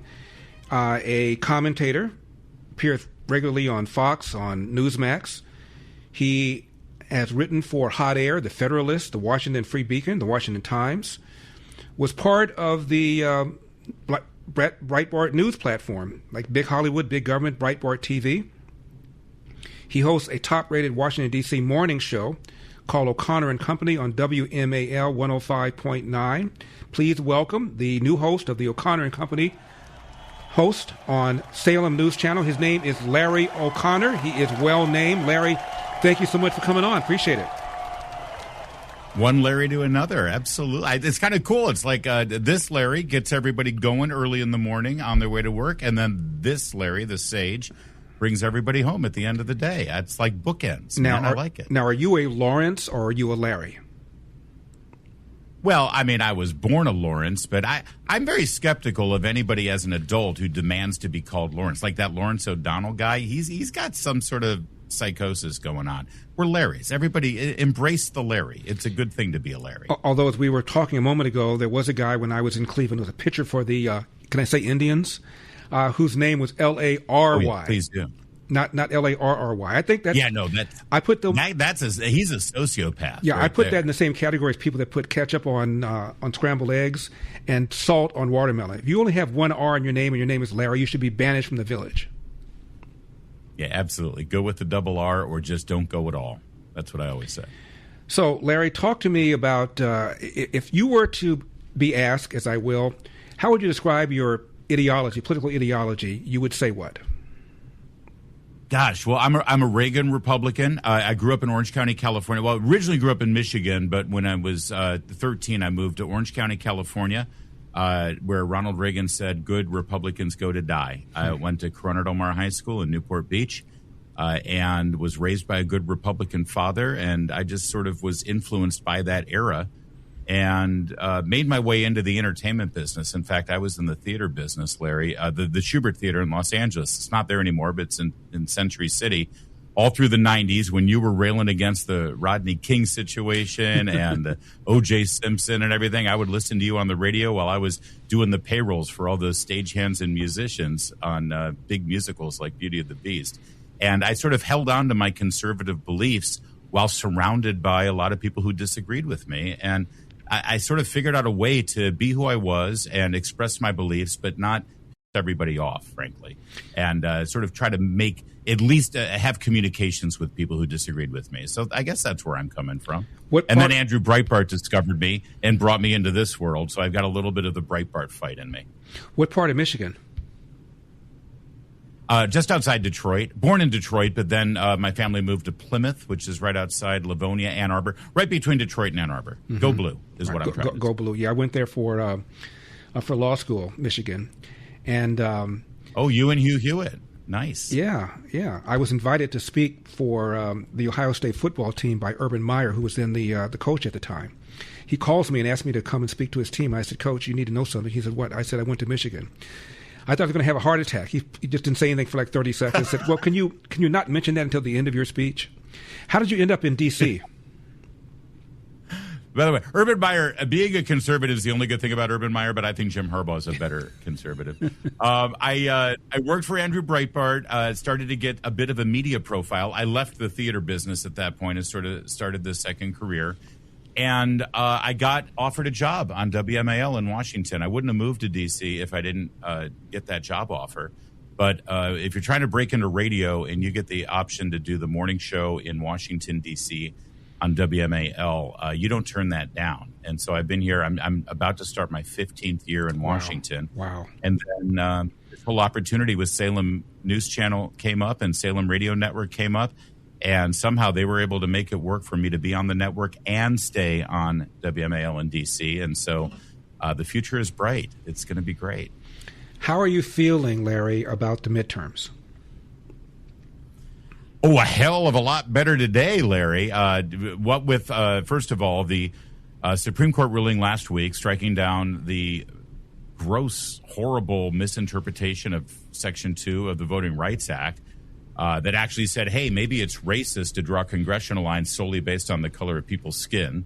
And then with the Supreme Court of Virginia knocking down that outrageous gerrymander in our backyard in Virginia, I mean, I think Mike Johnson has a real fighting chance despite the historic wave against him. It would be extraordinary if Republicans held on to the House, but I think they've got a very real good chance of doing it now, especially because Hakeem Jeffries is just a hapless leader over there for the Democrats, and Republicans have a heck of a lot of money in their bank right now. So I'm feeling pretty positive about it. Well, we had good job numbers today, and if the Iran war wraps up in some sort of positive way, between now and November, anything could happen. Yeah, absolutely, I think so. But listen, I agree. First of all, the economy is starting to chug along exactly where the administration expected it to, responding to the reconciliation package and the big, beautiful bill. I mean, people are starting to get a lot of money back from their taxes because of no tax on tips and no tax on overtime. That means people have money in their pocket. The economy is going to keep growing. And yeah, I think that as soon as we wrap things up in Iran, and I have confidence that the president and his team will do so in a judicious way, there's a lot of upside right now. And again, Larry, you talk about this all the time. The Democrats' message boils down to one thing. We hate Trump. But they don't have new ideas. They don't have any plans to do anything to improve people's lives. They just hate Trump. That's not a winning message. Have you been following the governor's race here in California? Oh, quite a bit. I mean, listen, I lived in California. It wasn't too long ago, Larry, when we had a Republican governor or a Republican mayor in Dick Reardon. And thank God they were in place when that earthquake came, right? They actually built us back so quickly and so efficiently. It was great leadership. Mm-hmm. Listen, I'm not naive. I know that the deck is stacked against Republicans at the state level, but there's a window of opportunity. I think Becerra is a horribly wounded Democrat coming out of the Biden administration. He has a terrible track record with Health and Human Services. If he ends up being the number 2 to Steve Hilton, I really think there's a chance there because Hilton wants to fix the problems of California. And Spencer Pratt, I'm really impressed with his ability to cut through the garbage and the noise and just speak plainly to Angelenos. I just got to hope that people in Los Angeles are still sort of common sense and look to someone to actually fix all of the problems, because California's got a lot of problems, and Donald Trump isn't even in the top 50. Yeah, I agree wholeheartedly. When Mayor Reardon won in 1994, 30% of registered voters in L.A. were Republican. Now it's just 15%. So the math is the math. It is daunting. Yeah, I agree. But, Pratt isn't your typical doctrinaire party guy, right? He's just running because he's mad as hell. And who isn't mad as hell in Los Angeles at this point? Honestly, it's so rough to be there, and the criminal vagrancy that is plaguing the neighborhoods. I love the fact that he just tripled down on that in the last debate and didn't take any of the crap that the left was giving. Larry, 30 seconds left. Let's end with a heavy question. Your favorite movie of all time? Oh, damn. I got to say Casablanca. Is that right? I know it's black and white, but it's got everything. Love, romance, Nazis, the good guys, Humphrey Bogart. I'm going with Casablanca. No Country for Old Men for Ma. That's very modern. It's very new, modern, but it's very damn good. Damn good. Larry, welcome, I'm welcome, cool with it. welcome aboard. Welcome to the family. We'll talk down the road. God bless. Have a great weekend. I love it. I'll take care of the East Coast in the morning. You take care of the West Coast at night. Done. You got it, Larry. Done. 888-971-SAGE. Thank you. Skokie, and okie-dokie, anybody can. Skokie, man. You sing a bingo, bingo, and hokey pokey, skokie, and. 888-971-SAGE, 888-971-7243. I am Larry Elder. We are Salem News Channel, coming to you from the Relief Factor studio. Don't forget your Relief Factor. 800-4RELIEF, 800-4RELIEF, or ReliefFactor.com. That's ReliefFactor.com. I think I said of the 88% of the people who thought Spencer Pratt won the debate, 27 said they would change their mind. Only 22 said they would change their mind. So, the man who was yelling and screaming at the Tennessee state trooper, who called the state trooper boy and MFer, is named Justin Pierson. Here is Justin Pierson, number 54.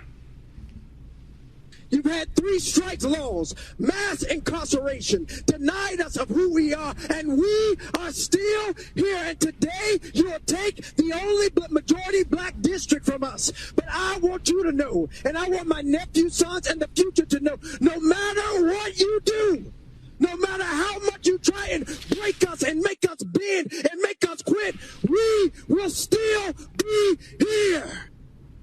Okay, and here's Mr. Pierson 10 years ago, number 53. Justin J. Pierson, and I'm running for president of PSG.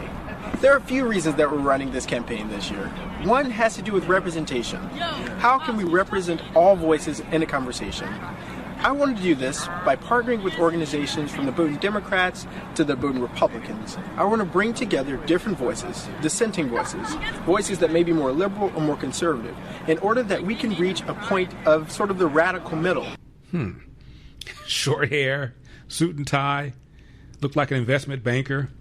And here he is again, looking like Angela Davis, number 54.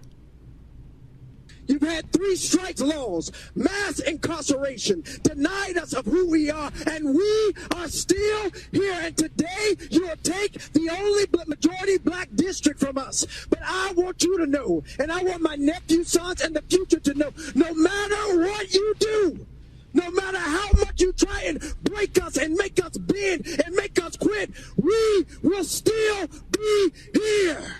I met God during the Great Depression. I was walking down the street eating a tuna fish sandwich, and the Lord said to me in a voice that was loud, and it resounded, "Give me some of that sandwich." Oh, my goodness. This guy is just too much. Let me hear him again in 2016, 53. Justin J. Pierson, and I'm running for president of PSG. There are a few reasons that we're running this campaign this year. One has to do with representation. How can we represent all voices in a conversation? I wanted to do this by partnering with organizations from the Boone Democrats to the Boone Republicans. I want to bring together different voices, dissenting voices, voices that may be more liberal or more conservative, in order that we can reach a point of sort of the radical middle. I was not running, I was walking. Jasmine Crockett, same thing. All of a sudden, she discovered her inner hood rat. It's amazing. Speaking of anger, Hakeem Jeffries is standing by his maximum warfare, number 30. As it relates to anything that has been said, certainly as it relates to the comment related to maximum warfare everywhere, all the time, in connection with the redistricting battle that Republicans launched. I stand by it. You can continue to criticize me for it. I don't give a damn about your criticism. Now, this came up in an exchange on CNN. New York Post writer mentions that, this district that's created, a black Republican woman may very well win that district. That's kind of a problem, isn't it? Number 33.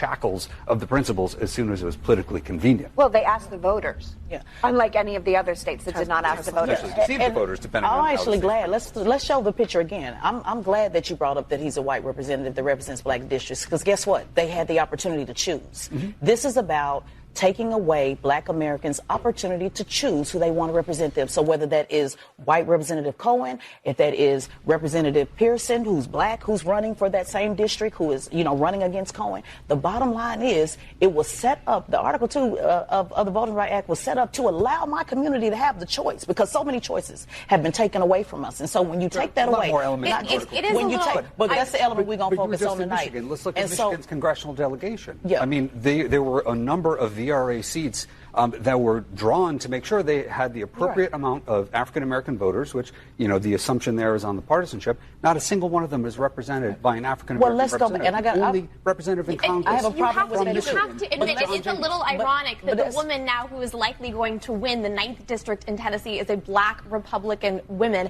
as a result of this redistricting effort. It's likely going to be a black Republican woman who beats that. That's inconvenient. That's a little awkward.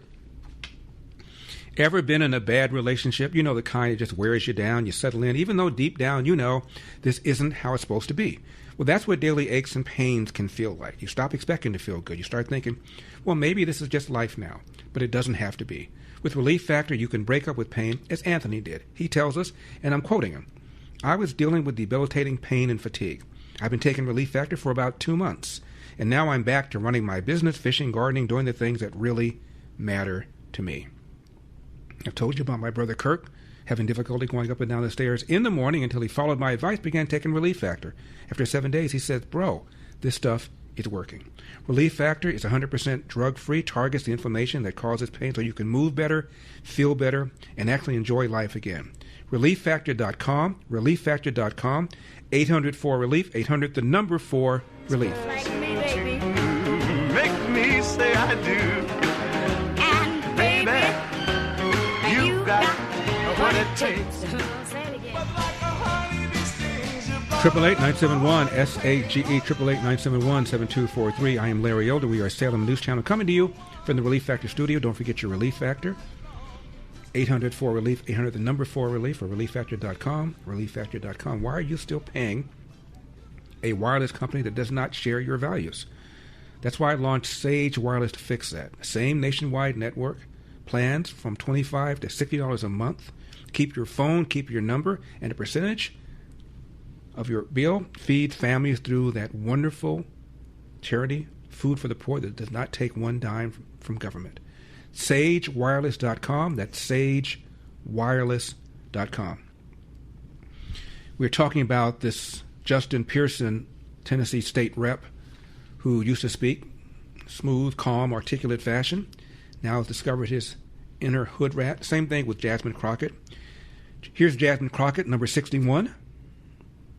I'm not finna play with my money. Like, y'all tripping, because I worked on that case for 7 years. Yep. It was against a very small city that literally can't pay it. Now, if for some reason they go find the coins, then absolutely, I'm resigning, forcing a special election, and I'll win, right? And then y'all want to come at us and act like people of color are the problem or that women are the problem? Like, baby, you probably need a good black woman in the room. Okay, so that's the current Jasmine Crockett. Here's how Jasmine Crockett used to speak, number 60. Absolutely. First of all, it's good to see you in the new year. You know, no one could have told me that when I went down to Austin, now it looks like a little bit over a year ago, that I would be running for Congress. It's just not what my plan was. But what I've always decided is that I would step up when there was a need. And so, yeah, I'm excited to see that Elon... Okay, I guess she feels, I don't know. Who knew she was bilingual? Bill is in Pittsburgh, Pennsylvania. Bill, you're on the Larry Elder Show. Larry, thanks for having me. My pleasure. With your knowledge, especially your experience, am I mistaken? Everything they're saying on policy between what they said about Reagan and what they're saying about Trump, policies now, right? What? I don't get it. It's identical. And he had a good run, didn't he, Reagan, I believe? He had a hell of a good run. The difference is the hatred towards Donald Trump is something I have not seen. Because you're right. Reagan stood up to the Soviet Union, called them an evil empire, and there were the largest anti-war rallies around the world there had ever been because they thought that Ronald Reagan was a warmonger. What did he do? He hastened the demise of the Soviet Union and freed up millions and millions of people. They criticized his economics. In fact, his running mate did. George Herbert Walker Bush referred to Ronald Reagan's plan as voodoo economics. Inflation declined dramatically. Unemployment declined dramatically. The GDP grew impressively, sometimes 4%, 5%, 6% in a given year, so that when the man ran for re-election in 1984, he won 49 states. The only one he lost was Minnesota, and that was by about 10,000 votes. He almost won all 50 states. Why? Because of the economy. And under Trump 1.0, economy was rocking and rolling until COVID. Can you imagine any scenario where this man, Donald Trump, would have gotten 49 states? The hatred against him is unlike anything I've ever seen. It's pathological. It really is. Now, let's get to Iran real quickly before the close of the show. This is former Secretary of State Mike Pompeo, number 46. Guys who are in power. The IRGC has any intention of giving up their enriched uranium, the near weapons-grade uranium. There's no intention to deny themselves the capability to fire very, very long-range missiles and continue to threaten, as they did just the last couple days, continue to threaten our Middle Eastern allies. Right? They fired into Fujairah just in the last 48 hours. That does not sound like a regime that is remotely close to giving up, and that sounds like a regime that is going to have to continue to be imposed upon by the United States of America, and we have every capability to do that. This is Joseph Keith Kellogg, Lieutenant General and former National Security Advisor, number 34. Yeah, well, I think there was, Trey said earlier, two options. One with a pen. I think it's filled with disappearing ink. And the other is the operation can continue. And I think we have to look at what they're doing. They've got a mosaic defense strategy. That's what they call it, where they've decentralized their command and control. So we really don't know who's in control of the Republican Guards organizations in these 31 different districts. Should keep eliminating them. But Vahidi is in charge of the Republican Guards. He's a fanatic. These guys are nuts. The only guy that's reasonable is President Trump and his team. And I don't see where we're seeing reasonableness from the other side. I'm one of those, and I advocate very strongly. I'm not the president. That's, I understand Article 2, Section 2, who's the commander-in-chief. But that's why I've consistently said you've got to go someplace like take Cargill and put a provisional government in charge, do something. You got the National Council for Resistance for Iran with Maryam Rajavi out there. She's a Democratic populist. She could actually lead that. I wouldn't put Shah Pahlavi in there, the Shah's former son. Trump was asked by a reporter about fixing the Lincoln Monument in the midst of a crisis, number 35. Mr. President, you are here against the backdrop of the war in Iran. Why focus on all these projects right now? You know why? Because I want to keep our country beautiful and safe. Beautiful also. This place was a disgusting place. It was Washington Monument, the Lincoln Memorial, and we had a terrible disgust. I don't know, you probably don't see dirt, but I do. And you walk down this pond, if you would have walked down, they'll tell you better than anybody. They had to take 11 or 12 truckloads of garbage out of that lake, out of that water, and it sat there for years like that. And that's not what our country is about. Our country is about beauty, cleanliness, safety, great people, not a filthy capital. What is the status? That's such a stupid question that you asked. We're fixing up the reflecting pond to the Lincoln Memorial, the Washington Monument, and you say, why are you fixing it up? Because you can understand dirt maybe better than I can, but I don't allow it. This is one of the worst reporters. She's with ABC Fake News, and she's a horror show. She's saying, why would you bother fixing this up? Why would I bother taking 11 or 12 truckloads of filth out of the water in front of the Lincoln Monument? That's what made our country great. Beauty made our country. People made our country great. A question like that is a disgrace to our country. Any other questions? Mr. President. Mic drop. Now, when it comes to supplements, there are two things that matter most: whether it works and whether you can trust it. Both are essential. Now, Relief Factor offers a quick start option. They actually lose money on its first offer, but they do it so people can try it for themselves and experience just how much it can improve their lives. More than 1 million people have tried Relief Factor, and about 2/3 go on to order more. The creator of Relief Factor returned home from Vietnam as a combat vet, wounded several times. He decided to become a doctor to help people, to heal them. He created Relief Factor originally to help his patients with pain and do it drug-free. When he saw how well it worked, he decided to make it available to everyone. If pain has been holding you back, maybe it's time you find out why so many people make Relief Factor part of their daily routine. ReliefFactor.com, ReliefFactor.com, 800-4-RELIEF, 800-4-RELIEF.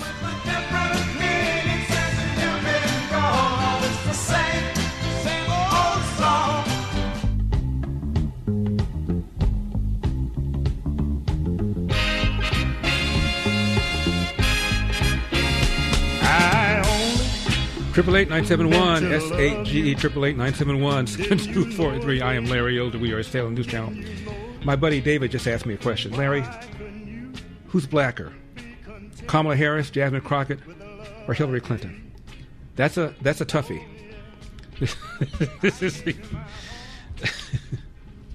This is the UN ambassador Michael Waltz about Hormuz, number 40. So what are we asking? What is this next evolution of 2817 asking of the international community? Well, it requires Iran to do some very simple, straightforward things. Cease its attacks on commercial shipping. Cease mining and remove its mines from an international waterway. Cease tolling, charging illegal tolls in the Strait of Hormuz, and allow the UN to move forward with humanitarian aid, life-saving aid, through that international corridor. It's really just that simple. The problem is, just this week, Iran's own state media announced that the regime has launched what it calls the Persian Gulf Straits Authority, where it seeks to demand that all ship captains from international shipping, commercial shipping, civilian shipping, basically have to check in and pay a bribe, pay a toll in order to use these international waterways. So that doesn't just affect this region. It affects the entire world. Imagine if we had countries, regardless of the conflict, regardless of what you think about the conflict or who started what. Imagine if you had two countries, hypothetically, like Spain and Morocco, have some type of dispute and then throw sea mines into the Straits of Gibraltar and then start trying to charge shipping to pass through the Straits of Gibraltar in a cynical bid for leverage with the other side. Collective punishment of the entire world to try to resolve some type of dispute. It's unacceptable, it's immoral, and it's illegal in international law. So, look, this should be a simple demand: the removal of mines from an international waterway, that you cannot exact illegal tolls. We have to address these violations here in the Council, and we have to ask ourselves, if a country chooses to oppose such a simple proposition, do they really want peace? Really quickly, our republic is going to be saved. Don Lemon may run for president, number 37. So Kash Patel wouldn't survive a Lemon administration? Kash Patel would not survive. Kash Patel, nor Pete Hegseth, nor a Pam Bondi. Well, you outlasted her. They would, yeah, I know. Yeah. None of those people would ever be in a Don Lemon administration. Oh, my goodness. Okay. He didn't mention me.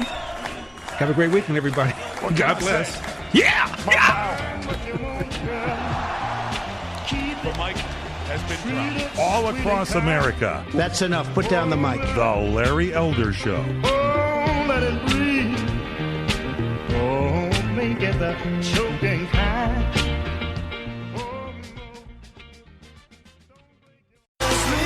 Andy Chrisman of For Him has spent 40-plus years in Christian music, and chances are he knows your favorite artist personally. Now he's bringing you their stories. I'm Andy Chrisman. In his new podcast, 1 Degree of Andy, he sits down with the voices behind the songs for real, honest, and faith-filled conversations you won't hear anywhere else. That's a great question. If you love Christian music, this is your backstage pass. The 1 Degree of Andy podcast. Listen now to 1 Degree of Andy wherever you get your podcasts.